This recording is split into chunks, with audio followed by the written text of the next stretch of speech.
Broder, how are you? Thanks, my man. How you doing? Dude, I'm doing great, Ryan. Maz, Parker, JB, how you doing? Doing good. Just settling in to a little discussion about the Lions roster. The next time the Detroit Lions play a home football game will be September 17th against the Seattle Seahawks. Can you even believe it? Preseason. My daughter's 21st birthday. Unbelievable. Season opener.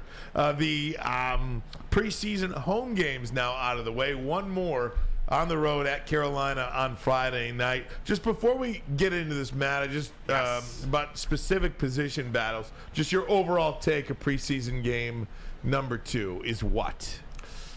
It was a whole lot of nothing. Mm-hmm. I mean, we knew going into it, it's going to be one of those games where they're looking for who are those guys on the fringe that are going to step up and try to make the roster or make the practice squad. It was tough watching the offense perform. With the offensive line had a really tough game, and it didn't allow us to see anything out of Teddy Bridgewater. We didn't get to see much out of the running back crew. So it was difficult, but there was still some positives on defense. There were some players who did something, but there's not a whole lot we can take away from this. James Houston did well. James Houston did. He was one of my winners or one of my studs from the day. And my guy, John Kaminsky, baby. Of course. How many times have I told you about John? I hate to say I told you, but I told you about this guy. Each and every game he played last year, he made an impact. Yes. And the Detroit Lions did not win one game when he was out of the lineup. 0-5 without John Kaminsky last year. 0-4 without John Kaminsky last year. 9-4 with him. Really He's cool. Significant impact. He's the type of player that needs to be on a winning team. He's one of those guys that brings the best out of everybody around him. He sets the edge. He's always in the right position, doing the right things, whether he's playing edge or D-tackle or wherever they have him on that defensive line. I loved what we saw out of him on Saturday, and I think that's partly why James Houston played well, because he had someone as stable as Kaminsky doing things like that. Without question. Now, I asked before the break. To me, wide receiver is the position that I'm concerned with the most heading into the season. You just simply cannot afford an injury to any one of these guys. Amon-Ra, Josh Reynolds, Marvin Jones, and Khalif Raymond is the guy I'm thinking of. Other than that, if one of those guys go down, you're in trouble. Now, whether they keep 5 or 6 guys, whether it's Dylan Drummond or Chase Cota, take your pick. Whoever you want, take your pick, and the other guy can go to the practice squad. That's fine. I think there'll be people rooting for Drummond. There'll be people rooting for Cota. However you want to do that, it's fine. This team does need to make a trade to bolster that position, to me. Now, is it going to be somebody that's out there right now, Matt? Is it going to be somebody out there that's cut? You just look at the trade deadlines the last couple of years, and you're going to have, J-Mo will be back before the trade deadline. Now, you're only going to have 2 looks at him before the trade deadline, and you're probably going to have to make a determination how hard you want to go at a trade. Kadarius Toney went last year deadline from the Giants to the Chiefs. These are players now. OBJ from Cleveland to the Rams. These are the types of players that are getting traded at the trade deadline. So do you have to go out there and reach maybe out of Julio Jones now, Maz, that you like? I don't know what he's got left in the tank.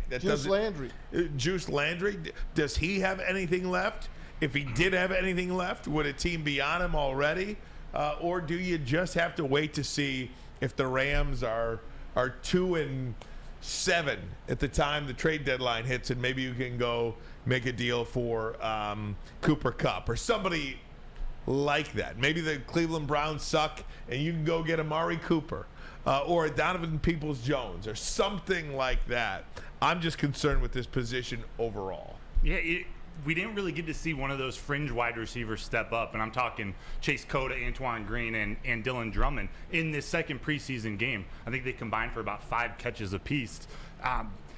The tricky thing is those 3, they don't, where they're at in their development, they don't really fill a role that we need quite yet. I think Dylan Drummond's had the best camp, but I look at him and take this for what it is. He's more of an Amon-Ra St. Brown type, where you can kind of play him all over that wide receiver position room and get him the ball in different places. I think they wait a couple weeks and see how the season starts to shake out. The free agent market, unless they're sold on a Juice Landry or a Julio Jones, I'm forgetting who there's a third wide receiver is out there. It kind of drops off after that. Yeah, I There's don't not think much. I say that. I don't think you need to panic right now. I don't think so either. Right, you don't need a panic move. No, you got Jahmyr Gibbs. But again, you don't need to go out and sign a Julio Jones or a Jarvis Landry. You really don't, just to fill a roster spot. I mean, if you go out there to Kansas City and you line up with Amon-Ra, Reynolds, Khalif Raymond, and Marvin Jones, and then you've got Sam Laporta, Jahmyr Gibbs, and David Montgomery, you feel pretty darn good. I'm cool with that. The fact that you can go out there and compete. Where I'm saying is, there's going to be one of those four guys that is going to have to miss a game. It's just the facts of the league. It's just a product of the NFL. All four of those players are not going to play the first 6 games. I hate to tell you that, but it's probably likely that at least one of those players will have to miss a game for something. Maybe you got a little tweak here, a little tweak there. Oh, dinged up here. Doesn't have to be major, but you can't be giving games away. You know, do you go out there and make a panic signing at that point? Do you go out there and try to make a trade at that point? Whatever. I'm just saying you don't have to make a panic move right now, but it is something that you're dialing in on. I think we're going to see a heavy dose of Khalif Raymond, maybe more than we normally would. I think he's going to fill that, both the deep threat role that we would see J-Mo fill in, at least having that threat of the deep ball. Khalif Raymond can do that. He's really good against man coverage. I also think they're going to work him around the offense a lot more. So you're right. It's what happens if one of those guys go down. And I think specifically Amon-Ra St. Brown, if he misses a game, and he missed a game last year. I think he had an ankle injury and missed one. What do you do there? Because the offense relies on him. They lost that game, too. Yeah, exactly. So in the case that another one of the receivers goes down, I think we're going to see an elevation in Jahmyr Gibbs playing receiver in that game. But I'm with you. I don't think we need to panic. I think maybe that's a reason they keep a fourth running back. Well, some people do they keep 3 or 4? Maybe they keep that fourth so Gibbs can fill that role if needed. Good segue to the running back. So Burkett has the Lions keeping 4 running backs, one of which is the fullback, though, Jason Kabinda. So he's got David Montgomery, Jahmyr Gibbs, Benny Snell, and Jason Kabinda making this team. The number 3 running back job remains up for grabs, and it's possible the Lions hit the waiver wire next week to fortify that room. Jameer Jefferson and Craig Reynolds got the bulk of the work on Saturday after sitting out last week against the Giants with injuries, combined for 29 yards on 14 carries. Is that a product of the running backs, or is that a product of the poor offensive line? Is it fair to assess those guys with 11 guys that will not make this team or will not make any significant impact? I don't know how they feel about it, but as far as making this football team, Jefferson and Reynolds, according to Dave Burkett, unlikely or not going to happen one way or the other. Now, we grow accustomed to these guys. We like these guys. We root for these guys. Craig Reynolds has an incredible story. Jameer Jefferson was really nice in spots last year. They drafted him a couple years ago. Yeah. I mean, they'd like to see him stick. And they love Craig Reynolds. I mean, we all know that. You heard him last year on Hard Knocks. They love him. It's going to be hard to let that kind of guy go. I mean, that's the kind of guy you want on your team. And Jason Kabinda, Matt, you were talking about him. How special is he? He's one of those. He's a locker room guy. Yeah. He's very important on special teams, but his personality and his leadership. I don't believe he's a captain, but he's that type of person. So I just don't think they're going to get rid of him. He's too valuable. The tricky one is Jamar Jefferson and Craig Reynolds. Man, someone's got to go, and that would suck. Yeah, I thought Craig Reynolds actually ran hard. He ran really well on Saturday. There wasn't a ton of yardage output. I think it was about 42 yards total. I chalked it up to the offensive line. And for Jamar Jefferson, I think the tricky or the obstacle in his way is Starling Thomas in the special teams room. I thought he had a really good day on Saturday as the kick returner, which Jamar Jefferson may have been his route to a roster And Maurice spot. Alexander as well. But Who didn't play, and people are speculating, is that because he's made the roster and they're pulling him back to see some other guys, or have they made a decision on him? Right. Hey, what did we say at the beginning of the year?